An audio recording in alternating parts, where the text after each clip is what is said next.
준비기도라는 제목으로 말씀 전할 때에 많은 은혜 받으시기 바랍니다. 금식기도는 우리에게 익숙한 기도의 방법입니다. 금식은 한동안 음식을 먹지 않는 것입니다. 우리 믿는 사람들에게 금식은 단순히 음식을 먹지 않는 것에 초점을 맞추는 것이 아니죠. 금식과 함께 동반되는 기도에 우리는 초점을 맞춥니다. 성경에 나오는 금식기도는 보통 세 가지 이유로 세 가지 경우에 행해집니다. 개인적으로나 국가적으로 어려운 일이 있을 때 금식을 선포하고 기도했습니다. 또한 하나님과 친밀한 교제를 나누기 전에 금식했습니다. 마지막으로 죽은 자를 애도할 때 금식했습니다. 제가 아는 어떤 분은요, 하나님께 시위하는 마음으로 자기가 금식 기도를 했다, 이렇게 예전에 그러셨다는 거죠. 그런 마음으로 금식했다고 고백하기도 했습니다.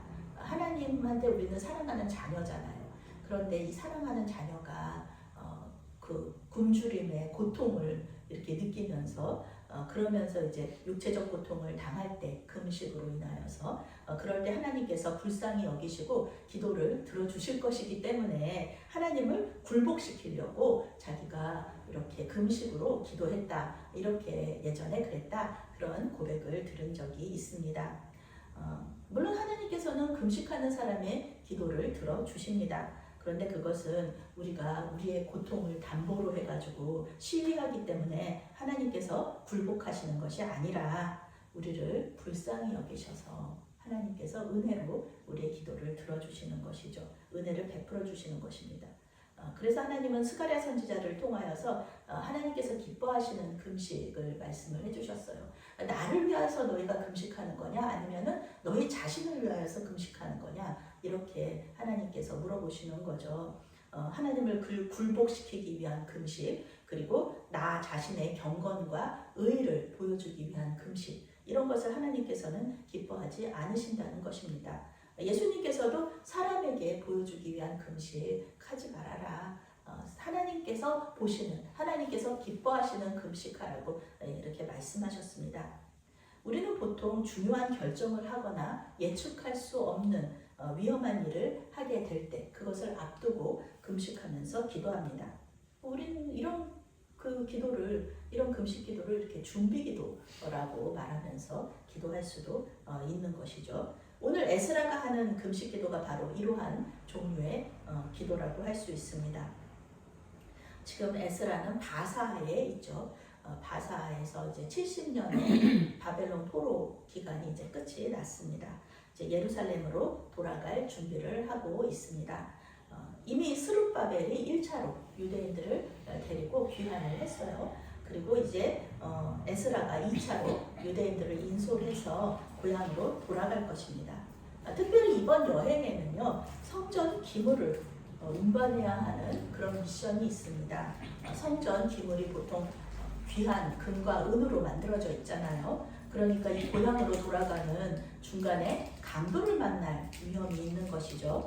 에스라는 바사의 왕에게 하나님의 선한 손이 도우실 것이기 때문에 바사의 그 호위 그 군인들은 필요가 없다, 이렇게 미리 말을 해놨어요. 그러니까 다시 이제 우리가 보물을 많이 가져갈 것이기 때문에 임금님 좀 호위 이 군인들을 조금 허락해 주십시오, 보내주십시오, 이렇게 말하기가 좀 부끄럽다, 이런 이야기를 하면서 하나님의 우리 이 호위 군사들을 의지하지 말고 하나님의 선하신 손의 도움을 의지하자, 그러면서 이 기도를, 그 금식 기도를 선포하는 것입니다.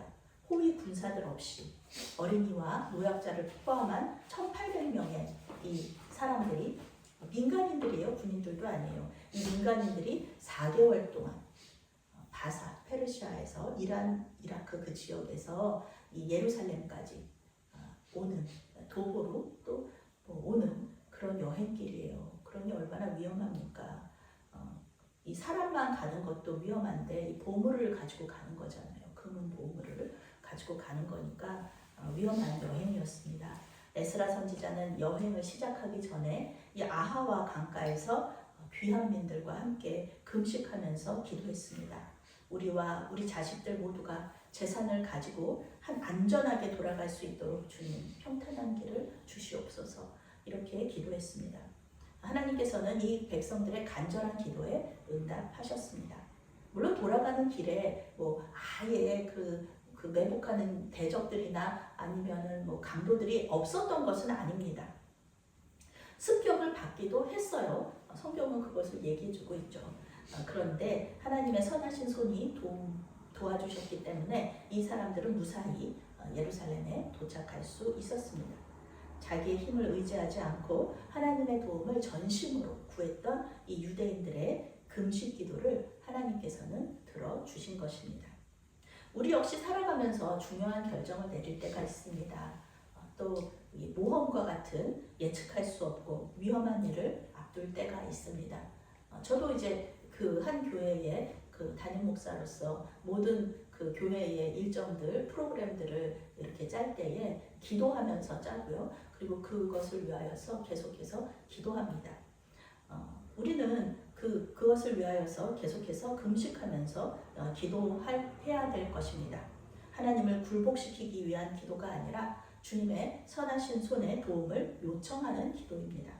하나님께서 우리에게 이성을 주셨잖아. 하나님께서 우리에게 지금까지의 경험을 주셨잖아. 그러니까 기도할 필요 없지. 그냥 기도 안 하고 그냥 이성이나 경험에 의지해서 하면 되지. 이렇게 생각할 때도 있고요. 이렇게 생각할 수도 있고요. 그리고 하나님이 우리가 기도 안 해도 다 우리에 대해서 모든 것을 알고 계시는데 하나님 다 알아서 해주시겠지. 기도 안 해도 되지 이렇게 생각할 수도 있습니다. 그런데 이렇게 생각하기보다는 우리의 연약함을 주님 앞에 아뢰면서 특히 우리의 겸손하게 하나님 겸손하게 주님 앞에 기도합니다 라는 표현으로 금식하면서 기도하는 것이 하나님께서 또 기뻐하시는 기도다라는 것입니다. 물론 우리가 기도 안 하고 하나님 다 아시니까 하나님 다 알아서 해주시겠지 이렇게 마음 편안하게 할 수도 있어요. 그렇지만 우리가 기도할 때 하나님께서는 그 과정 가운데 우리 하나님께서 어떻게 역사하고 계시는지를 더 우리가 잘 알아차릴 수 있거든요. 기도하면서 더 잘 알아차리는 거예요. 기도하지 않으면은요, 그냥 하나님이 어떻게 일하고 계시는지 잘 몰라요. 그리고 그것이 하나님의 임재가 있는 것인지 없는 것인지 하나님께서 이렇게 응답하실지 저렇게 응답하실지 우리가 잘 몰라요. 그렇지만 우리가 기도하면은요, 그 과정 가운데 하나님께서 우리 마음에 평안을 주시고요. 그리고 결국에는 우리가 원하는 것이 뭔지 우리 잘 모르잖아요.